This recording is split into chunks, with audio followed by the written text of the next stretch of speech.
About a year ago, I made a video about gag RPG villains and their intersection with gender and race. I stand by a lot of what I said in that video despite its controversy, but I also made a promise in it that I would like to make good on here.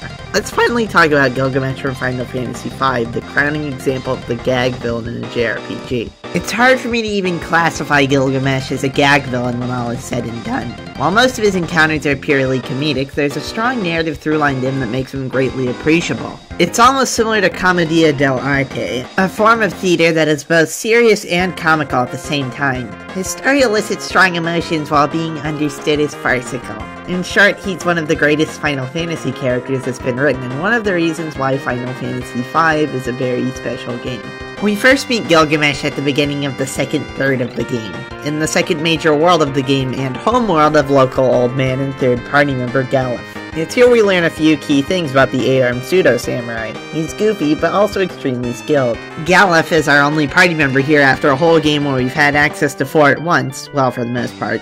So the fight against Gilgamesh takes some careful manipulation of the job system in order to succeed in it. It takes a few tries, but once you feel it out, you're able to get past him. It can be a challenging boss though, especially if you've only leveled physically weak jobs throughout the whole game for Galuf. Despite all Gilgamesh's bravado, however, he leaves the door to the prison unlocked? Okay, thanks. This establishes him pretty well. He's a skilled fighter, but prone to comedic mishaps. However, this first encounter isn't really what Gilgamesh is remembered for. It's the second one with him, when you get to fight him on the big bridge. This entire sequence is fantastic. It's huge in scope with the scrolling bridge as the set piece and your entire party having to fight enemy after enemy over and over to make progress through it. And the music!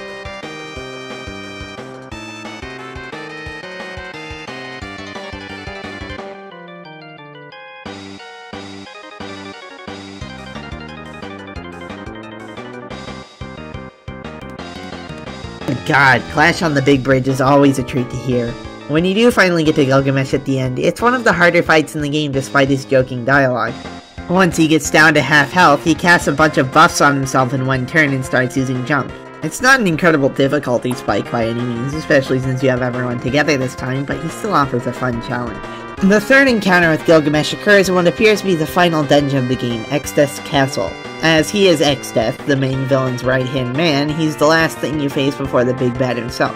And here he pulls out his trump card. He believes that he's finally found the last sword in his collection that he needs to defeat you. The Excalibur, the mythical blade wielded in Arthurian legend and is staple of the Final Fantasy game. However, once he starts attacking you with it, you learn that it's not actually the Excalibur at all, but the Excalibur, which only does 1 damage. After this, he transforms into his true form, which has 4 additional arms. This fight is really tricky, and it's a nice culmination of everything up to this point before you face Exdeath. Sadly, after his defeat, Gilgamesh is sent to the Void, the nothingness from which the universe was born, by Exdeath and seemingly killed. However, there's one last encounter with Gilgamesh. As the party travels through the Void for the true final battle with Exdeath, you come upon him in a random encounter fending off the enemies there. He concludes that it's no longer worth fighting you and he has a change of heart. Gilgamesh probably has the most striking character arc of anyone in this game. Sure, it's not particularly complicated, but seeing a villain who is already quite endearing realize which side to go with is pretty entertaining, and I think it works. It even becomes tragic when, at the end of it all, Gilgamesh sacrifices himself to stop the party from being killed by Necrophobe, one of Exdeath's stronger friends from the Void. Or does Gilgamesh really sacrifice himself? Gilgamesh doesn't appear in Final Fantasy V again, but he returns in other games throughout the series. Unlike most of the recurring character names in Final Fantasy, however, each version of Gilgamesh is the same guy. As revealed in Dissidia Duodecim, yes, that's how it's pronounced, the Void allowed him to access the universe of every other Final Fantasy game. And that's where he continues his eternal quest for more swords and more strength, wandering the cosmos between Final Fantasies. But why is Gilgamesh the one character who gets to travel between games? Well, besides Go-Go. And Shinra, kind of. To find that out, we have to learn more about the Gilgamesh that the character is based on. Gilgamesh from Mesopotamian culture, more specifically the iteration that is the main character of the Epic of Gilgamesh. The Epic of Gilgamesh is one of the earliest known works of long-form literary fiction. It's a story about one man's quest for power and glory, later alongside his friend Enkidu, who also appears in the Final Fantasy games occasionally. The actual details of the story don't matter too much here, but it's ultimately about how Gilgamesh's selfish quest is ruinous to those around him. Enkidu falls sick from an illness after a prophetic dream about his adventures comes to Gilgamesh in Tablet 7, which leads to Gilgamesh fearing his own mortality and causing even more problems in his quest to rid himself of that.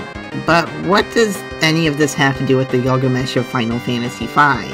Through this naming choice, we're able to better understand who the Final Fantasy Gilgamesh truly is. Much like the Gilgamesh in the stories, he's obsessed with fame and pursues it with reckless abandon. He doesn't really check if the Excalibur is truly the Excalibur. He just thinks it might be and goes with it without putting more thought into it. He makes allegiances with people who clearly don't have his best interests in mind, considering how Exdeath threw him into the void. And even after he's been discarded, after he's gone through so much suffering and his best friend Enkidu has been murdered by the party of Final Fantasy V, he still continues on his quest in other dimensions, fighting even more adventurers on their own quest to save the world just to restore his shattered pride. But there's even more to it than just the characters being similar. The Epic of Gilgamesh is just one of the earliest known pieces of literary fiction. Much like Gilgamesh and Final Fantasy tying the games together, it ties together all the cultures that were inspired by it. It's so old that its roots are in everything, a never-ending inspiration for writing everywhere. Gilgamesh himself is even, in his design, a convergence of Eastern and Western cultures. He's named after a Western character, but he dresses like a feudal Japanese samurai. A marriage of different sensibilities. And so that's what Gilgamesh truly represents to me. A mythic character that inspired others to tell stories, and how those stories continue to repeat those recognizable patterns throughout time.